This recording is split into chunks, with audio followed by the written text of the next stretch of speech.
All right, guys, today we're over here on our EMCOMILL 1200 and we're working on the part you see right here on the table. Now, at first glance, that part may look pretty easy, but it presents us with a couple of challenges, and I'm going to show you guys how we work through those. If we take a look at our print, we can see that we have several flatness callouts of 1 thou, true position of 2 thou, and perpendicularity of 2 thou. Now, with all that GD&T, the challenge in this part is going to be that it's made of bar stock, and if it's bowed a little bit or if it's crooked, we don't want that being reflected in our finished part. Now, I can't tell you exactly what this part is, but I can tell you you're going to see it an awful lot in upcoming videos, and it's a truly genius solution. And the reason that I chose to run it on this machine is because we have over 20 horsepower and 77 foot-pounds of torque available on our 12,000 RPM spindle. We have a super rigid table that can hold up to 3,000 pounds, and it's going to make quick work of this 1018 part. So the very first thing that I did is took the piece of raw material, and I used WD-40 and our table stone, and made sure that the part was clean and free of any burrs from the saw or any chip. Now this is critical because the first thing we're going to do is take this part, put it on our machine table, and see which direction the bow is going, if it's bowed at all. All right, so first thing we're going to do now that we have the part cleaned and stoned is take it and put it on our machine table and see where the bow is, if there is any bow. All right, so now that we have our raw stock on the table, I'm going to use this piece of shim stock to see if I can identify any bow. So here we can see it's a little bit bowed in the middle, while we're making contact on both ends. Now I'm going to flip it 90 degrees and do the same thing and see what we get there. Once again, we're really bowed in the middle and making contact on both ends. So what we're going to do is take the piece of stock just as it sits right now and put it in our vise. The reason that we're going to do that is because our bow is traveling like this right now. If we were to put it in the vise 90 degrees, then it would straighten the part out using all 3 vices, and then when we released it, the bow would still be there. By putting the part in the vise with the bow going upwards, we're not going to be deforming our part with the vices, and we'll be able to cut that bow out of our stock. Now, something else you guys may notice is that I'm using 3 centric vices right now, and that may seem weird to you because I'm on a 3-axis machine. The reason that I did this is if I were to use our big vices, it would put the part all the way toward the back of the table.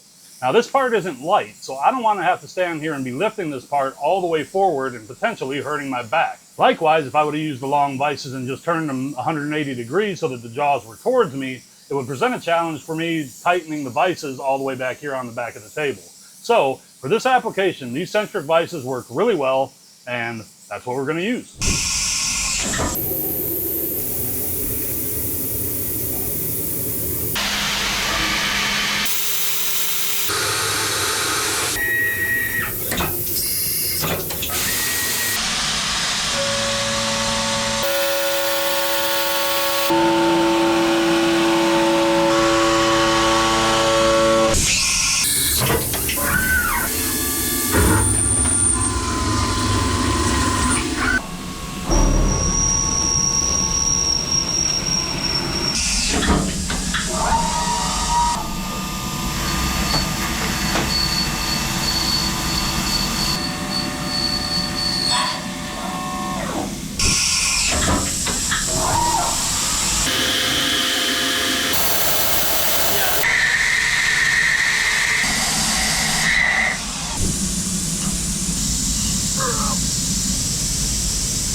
Now, another thing that I love about this machine is it comes with my favorite control, the Siemens Sinomeric 828D. Now, there's a lot of really cool things about this control, but sometimes it's the little things that make me the happiest. So when we look at things like our tool list, now you see for every tool that we have here, we have a nice descriptive tool name, so I know exactly what's in my magazine at all times.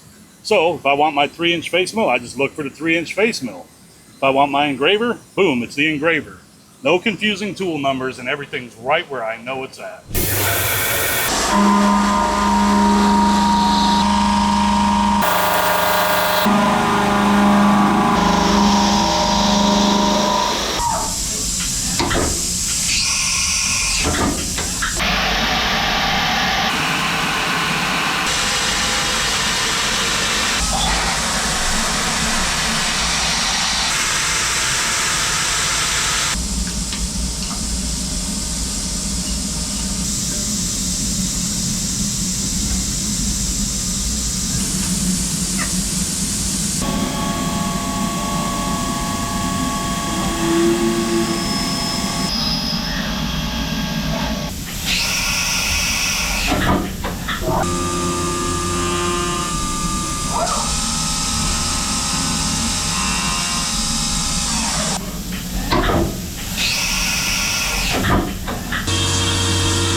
Now this is really the most important operation of this part.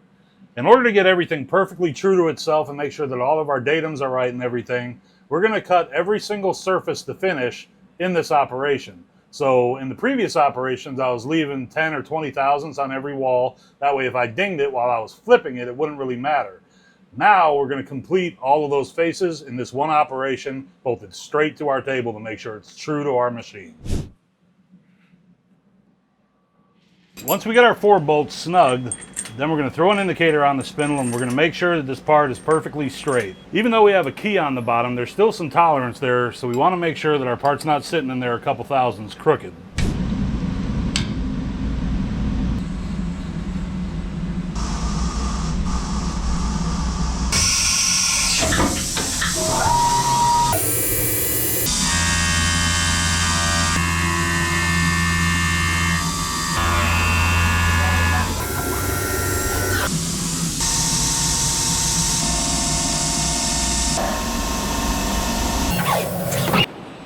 All right, our part's all done. Everything looks really good. Next step of the process is we're gonna get this thing unbolted and then take it over to Travis so he can inspect it. Now this is a great, accurate, rigid machine, so I'm sure that everything came out perfect, assuming I did my part in all the setups, which I did. After I get this part out of the machine, the very next thing I'm gonna have to do is clean this table perfectly so that we can get set up on our next job. Because we were running without coolant that whole time, I got quite a bit of chips built up in the machine. But we have our trusty Hennig conveyor, so we're just going to make quick work of these chips and get them out of here. All right, Travis. Sir. Got the first 2 of the Axiom SGX 30. All right, thank you, sir. Yes, sir. Enjoy. All right, we just got our part back from inspection. Everything came out perfect. So this part is perfectly straight. All of our true positions are in, and I'm super happy with it.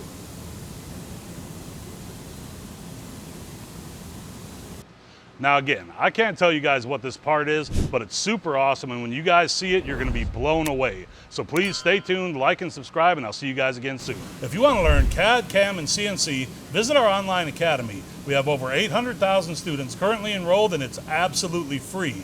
And if you're interested in buying a machine just like this one, visit our online store or email keith@titansofcnc.com. And if you want to come hang out with me, Titan, and the rest of the guys, make sure you get your tickets for Boombastic. It's coming up quick this November, and tickets are selling out fast.